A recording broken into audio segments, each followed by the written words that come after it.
Good morning, friends. Or maybe it's not morning where you are. Maybe it's afternoon or late evening. So, what I should do is say the greeting that they do in Williamsburg, in colonial Williamsburg. In colonial times, all day long, they would greet each other by saying, "Good day." Um, when we were in Williamsburg, Brownie did it a lot. To me, it sounded like a close of the day, like good night. I'd say, Brownie, don't say that. And he said, just listen. Everybody else says it all day long. So, good day to you whenever you're watching. Welcome. Welcome to my returning subscribers. I missed you. It's been 8 days. How have I been silent for so long? And welcome to people who are new. I hope you'll like what you see and subscribe. I'm a little all over the place. The name of my channel is Sampler Life with Willa. It's a sampling of my life with hope, health, and happiness. I try and touch on those three things every time, but I don't always do that. Today I wanted to share a little bit of, oh, okay, y'all remember this book. In the first video, if you haven't seen it, I talked about this book, The Bible in a Year. And to remind you, I told you that it was,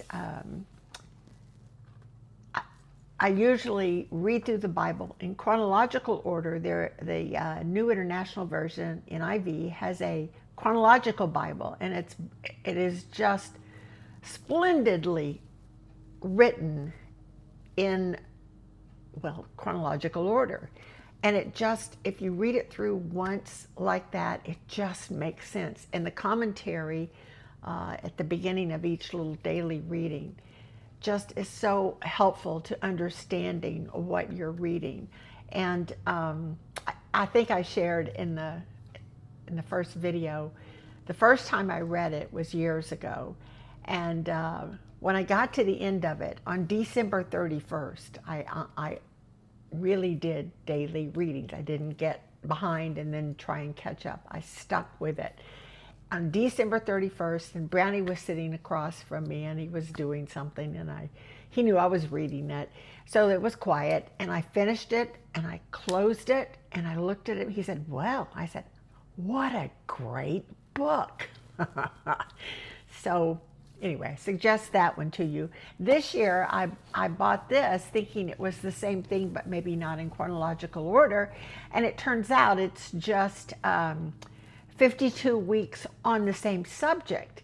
And recently, you see it? Hope. So I've gone through, well, not the whole thing, maybe 4 days of it. It only takes about 15, 20 minutes, whatever you want to give it every day. Give it some time and let the Lord speak to you so that you can know what He wants you to get out of the lesson. So with hope, the glasses back on. I don't want to mess this up. This is what they call the weekly blessing with hope. May the God of hope fill you with fresh confidence this week, anchoring your soul in His unfailing promises. So I did a little bit of research beyond what was in here, and I learned that hope, in the NIV translation of the Bible, the word hope is used 78 times in the Old Testament and 83 times in the New Testament. The hope that is talked about in the Old Testament, of course, is the faithfulness and the promises of God,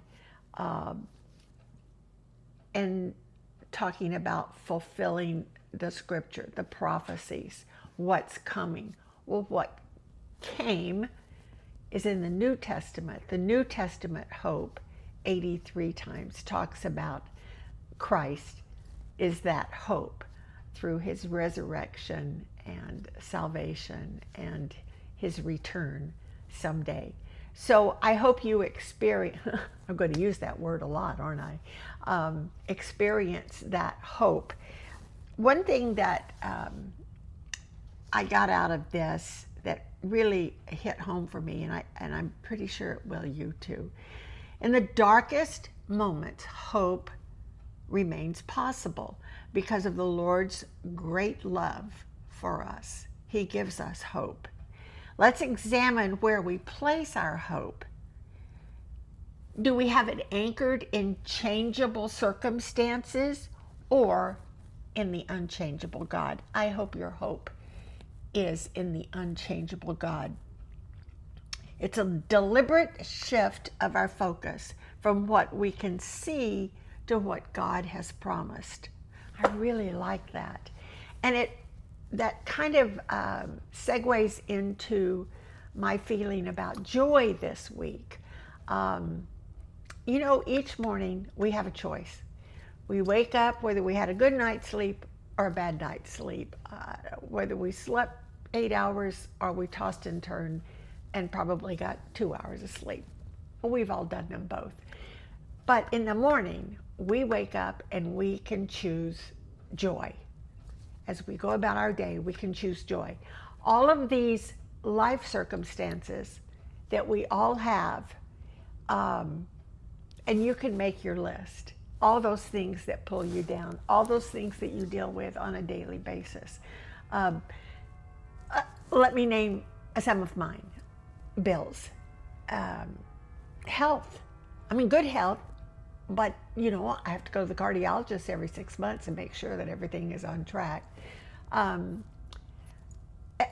others, grief, certainly, jobs, just life circumstances. Are you going to focus on those? Or are you going to focus on joy? Those things won't go away. That's life. But how we look at them and how we tackle them, if it comes from that base attitude of joy, it's going to be a lot better, y'all. Oh, somebody told me I say y'all too much. I watched one of my videos. I do. But y'all, it's who I am. So just endure. I'll try to watch it. Maybe it's better than saying, I don't know. Anyway, stick with me. So I just have a couple of things to share with you. I've been unspeakable joy this week. Unspeakable joy, that deep, full feeling that words just can't describe. That, microphone, don't touch. Sorry if that was just all crunchy. Anyway, the joy comes from all the amazing opportunities I've had in the last 2 months. I guess. The Lord just keeps opening doors, not just for me, for my family, and we're just rushing through them because we are a family of prayer, and we recognize when we've been given an opportunity, and we are programmed to step forth and take that opportunity. Let me tell you what I mean. So Scott, my son who lives here, he is the vice president of Next Level Urgent Care. They have clinics all over the state, and he is in charge of 13, all the way down to Corpus Christi, Beaumont, Houston, Conroe.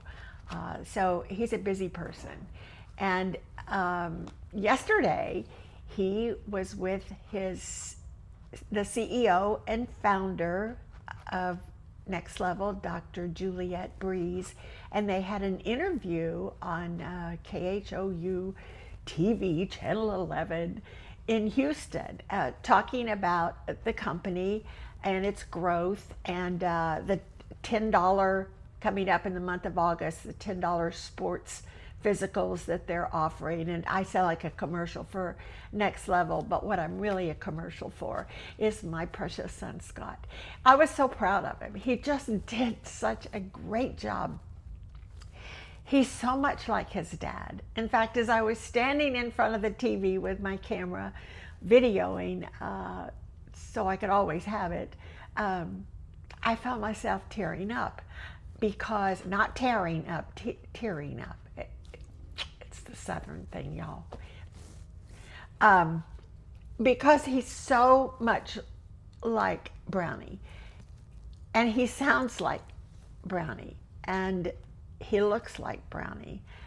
And I kept thinking, Brownie is peering over the edge of a cloud from heaven, just so thrilled with who his son has become, who all of his children have become. But at this moment, there was great pride in what Scott was doing. And so, Scott, I wish you continued success. I know the company is growing, and I know that they have you in mind as that company grows, to be part of it. And so I'm just so proud of you. There, that was just for Scott. The rest of y'all just got it as a bonus. Also, so blessed. Two of my family members, my son Andy from in Spokane, Washington, and one of my granddaughters, Olivia, in Greenville, South Carolina, they both had surgery a week within the last week. Andy had back surgery and stayed in the hospital a few days longer than expected, just because of all the after effects of anesthesia and those things. He's doing well, and we are hopeful that that back pain that he has suffered with almost all of his adult life, because he was a drummer in high school and carried a snare drum in marching band, and I think that did a number on him. Not that he didn't love every minute of it and would do it again, but we're hopeful that this is going to take care of that constant pain that he's in. He's doing well. Olivia has had sinus issues and had the big clean out. Oh, sorry, I don't know what it's called. But then they also removed her tonsils, which have been huge for years. That surgery was just yesterday. Olivia is my editor-in-chief, and so I'm not sure when this video will get uploaded, because I don't do anything without her approval. And so, Olivia, get well, my love. I need you, and I can't wait to see your smiling face and hear your voice again after eating ice cream and all those things you get to do after you have a tonsillectomy. Again, hopeful for a speedy recovery. Okay, now I want to tell you what happened this week. I got an advance copy of the magazine that started this whole thing. That's why I started the video back 6 weeks ago, maybe? No, not that long. To tell you about the photo. I had just come from the photo shoot for the article that was going to appear in Women's World magazine. They never told me that I was going to be on the cover or not. They just said there's going to be an article.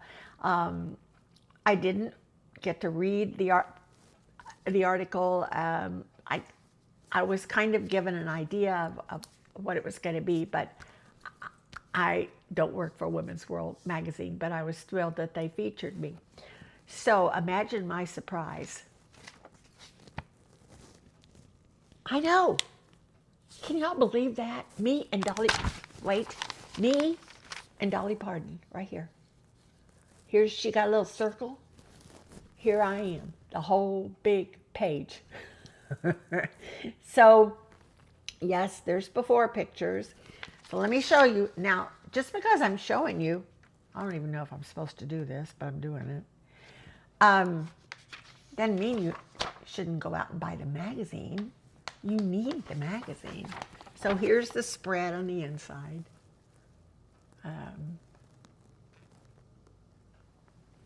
113 pounds.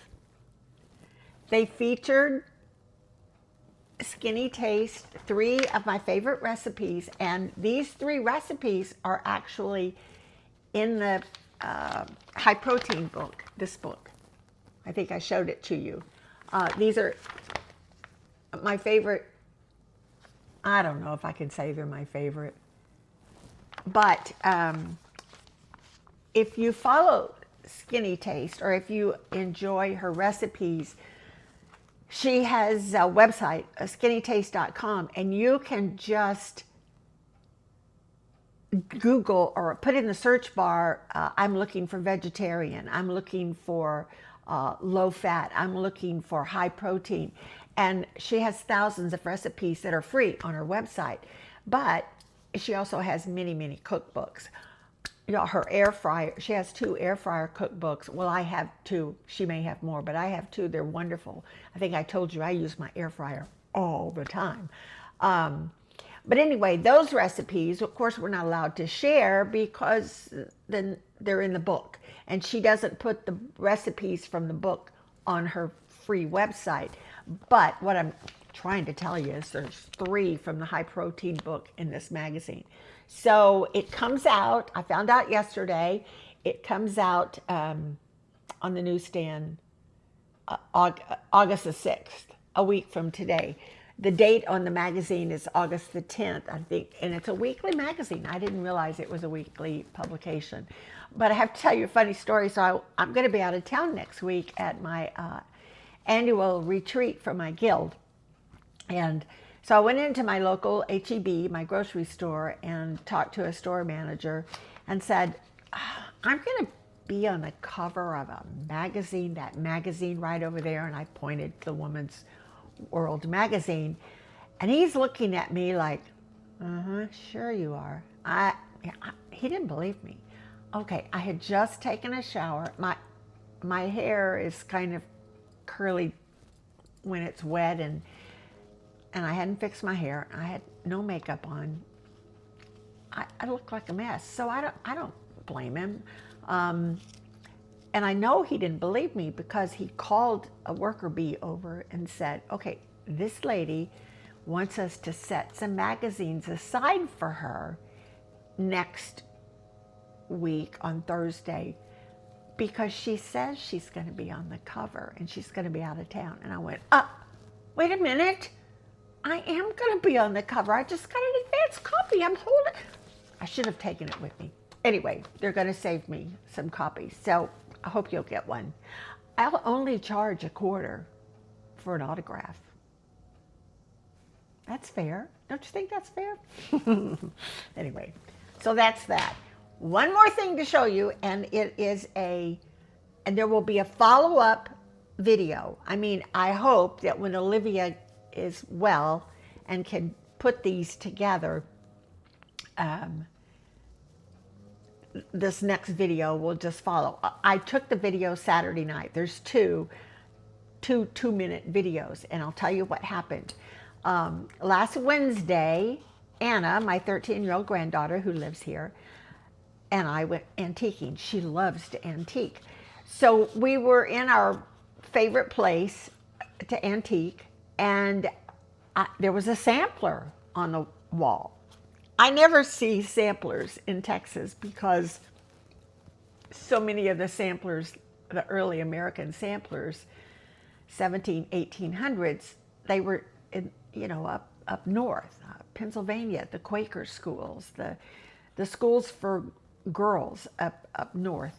So I was surprised to see this sampler. So I quickly took pictures of it and sent it to my favorite sampler guru, Barbara Hudson of Queenstown Sampler Design. I believe I got the name of that right, in Maryland, Queenstown, Maryland.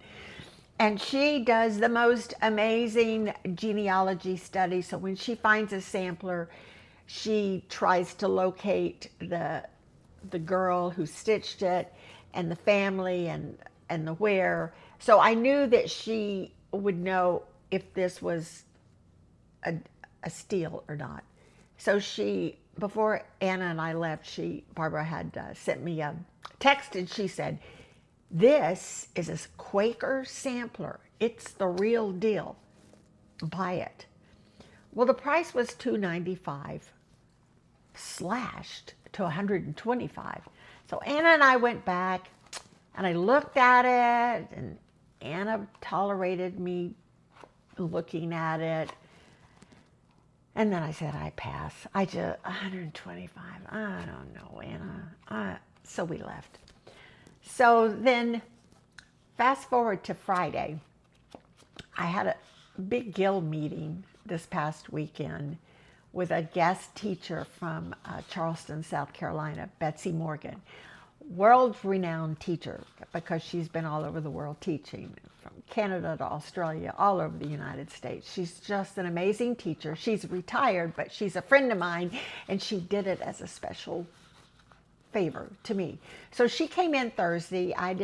It was kind of late, so I didn't say anything about the sampler. Friday morning, I said, Betsy, I want you to see the picture of this sampler that I found at an antique mall.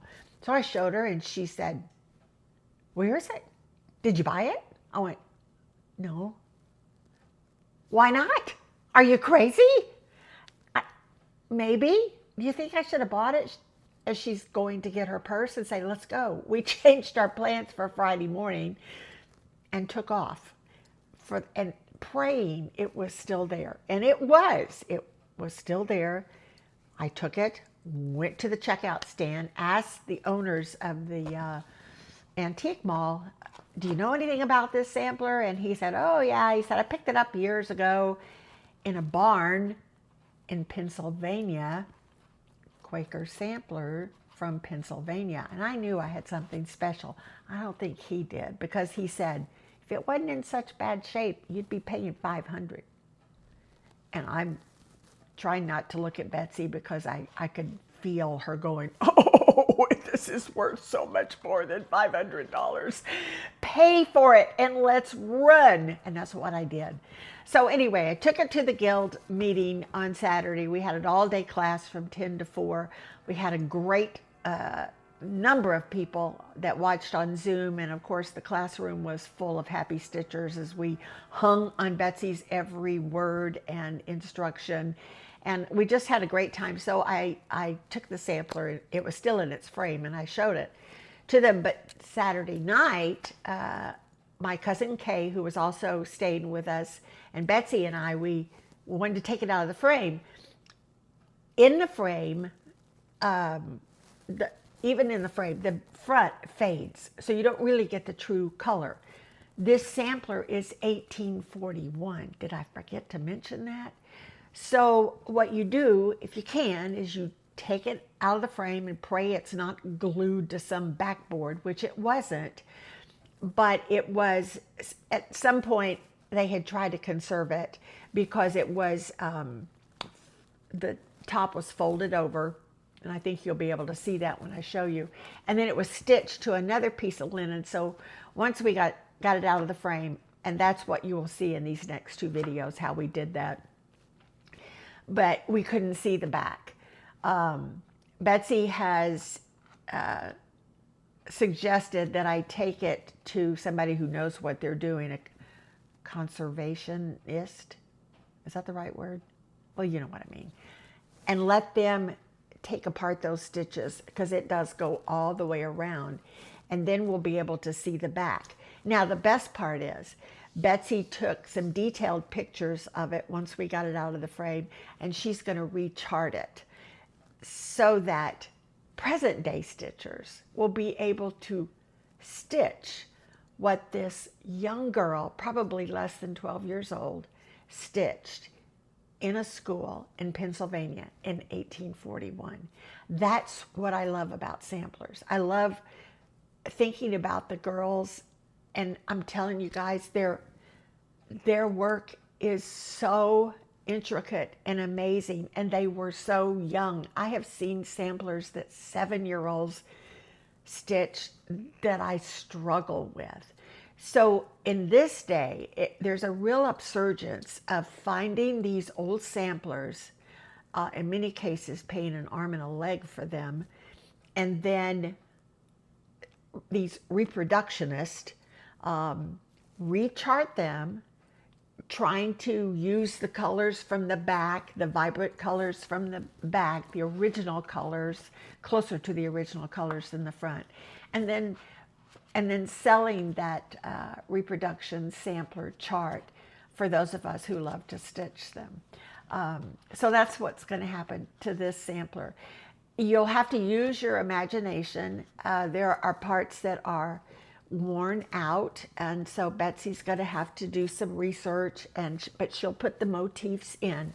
This sampler has 6 what I call specialty stitches, not just cross stitch. There's queen stitch, there's double running, there's Bargello. I forget the others, but by the time the chart is ready, we're not going to sell it. Betsy's going to do it, and we'll probably give it to the guild and let the gals in the guild sell it. Another reason to join my guild, Willow Tree Sampler Guild. You can find us on Facebook. But anyway, without further ado, it's kind of big. I'll do this first so you can see the whole, goodbye, see the whole thing. Okay, got it? Now let me do some close-ups. See how it's folded over at the top and down this side? See the darling border, alphabet. She didn't finish, let's see, let me see if I can sneak. The bigger alphabet right here, she only went to M, I think. Yes, M, and she didn't get back to that. They're birds, they're baskets. There's another bird. The amazing queen stitch is featured here. My nemesis. I'll tell you that story another time. There's a swan. Let's see if I can figure out how. Oh, sorry. Where's the swan? There he is. There it is.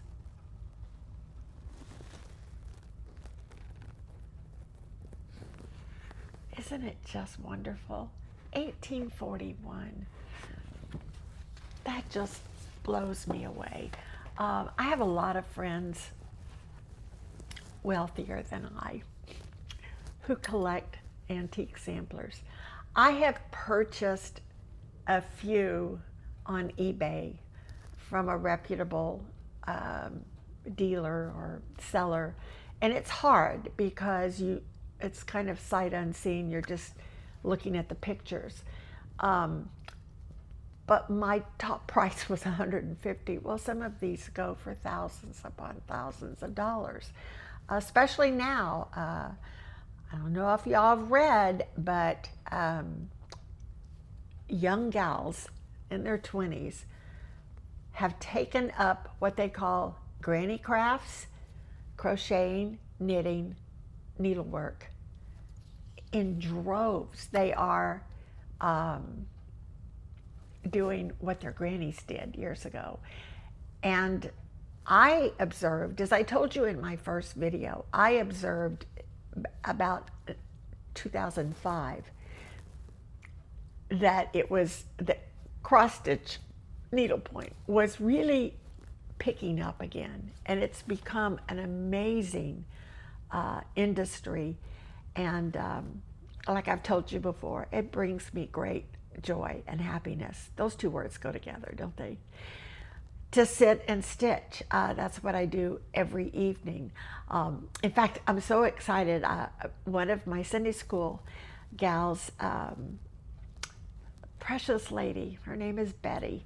At Sunday school a couple of weeks ago, she told me that she had watched my video, my first video. And she said, I didn't know you cross stitch. And then she got her phone out. I think she's 91. I can't remember. Betty, if you're watching, I can't remember. She got her phone out and showed me a picture of a very intricate design that she had stitched. I didn't know she stitched. So in the course of the conversation before Sunday school started, we decided that we would get together once a month and stitch, just sit and stitch. Well, before the invitation was over, I just made an announcement during the announcement period. I said, I think we're gonna, Betty and well, we have like 7 or 8 people that are gonna meet at my house on August the 10th and stitch together. Some of them have never stitched. Some of them haven't stitched since way back when, which is my story when I started stitching on linen. So I'm looking forward to that.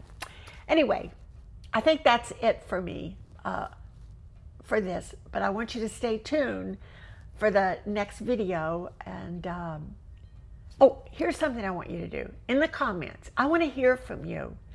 I want to hear what brings you joy, what brings your happiness, what makes you happy.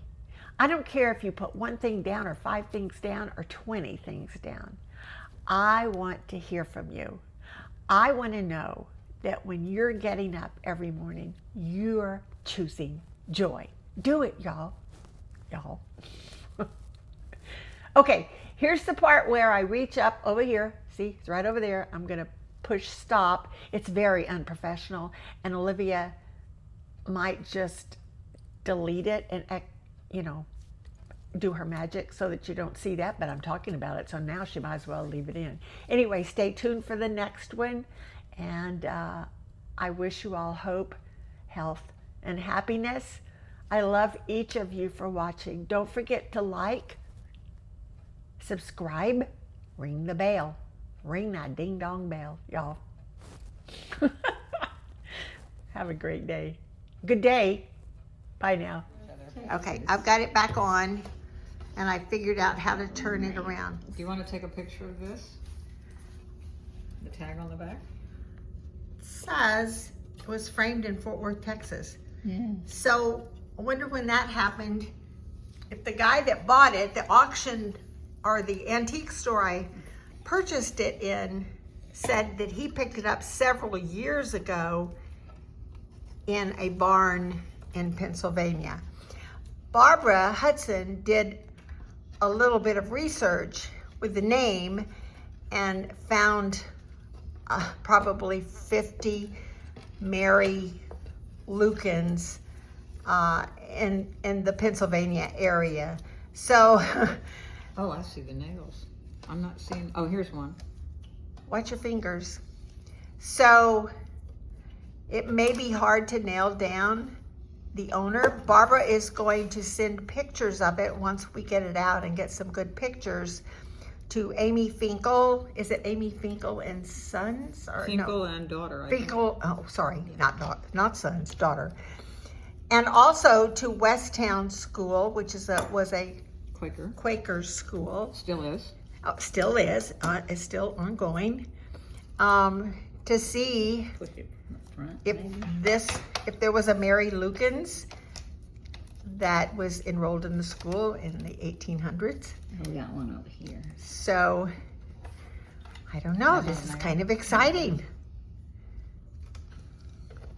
Well, There's one right there. so when you're watching this video, you know how you can put it on a faster speed? You push it from the front. Yeah, it still doesn't. It's still hanging up. No casualties, please. It's hanging up right in here. Do you need a It's knife? hanging up in lots of places. Should I turn the video off again and Maybe. wait till we get closer? Okay, back in a sec. Making progress, y'all. Looking behind. Oh my gosh. It's not glued Oh, but it's on a backing fabric. on. That's good. That means it's been That means it's conserved. been conserved. Okay, you ready? Okay, let's see Well, we're it. not going to be able to see the back of it. The Okay. back of it, because it looks like this is sewn. It's sewn on. Yeah, it's been sewn on. Ah, Oh yeah, I see the stitches right Yeah, there. yeah. They sewed the backing fabric. so, Back. so this was in an attempt to preserve it. Yes. They put it on a, Watch out for that nail there. all right. Yeah. So there she is, There's some. 41. Go ahead, Betsy. There's some like dry rot spots in here. Yes. And you can see through it that they put that fabric on the back to stabilize it. So somebody was trying Yeah. to preserve Saved it. Well, that may be the reason it's in the condition it is now. It could have been a whole lot worse if they hadn't Yes. done that. Mm-hmm. Okay. All right. So will we be able to take it from the backing fabric or not? You know, let's see. No, it's stitched on there. Okay. You okay. could theoretically take all the stitches out along the edge and take the backing off, but I'm not so sure I would do that. Okay. All right. So there you go. Here are my cohorts. Y'all look up and say, hey. Hey. Betsy had to put on her magnifiers because this is serious business, Oh y'all. gosh, I'm hung up. All right, I just wanted you to watch the process, and now we're going to take some good photos, send them to Barbara Hudson, and see what pieces of she can paper. find out about the sweet young girl that stitched this in 1841. Amazing. Later, y'all. Bye.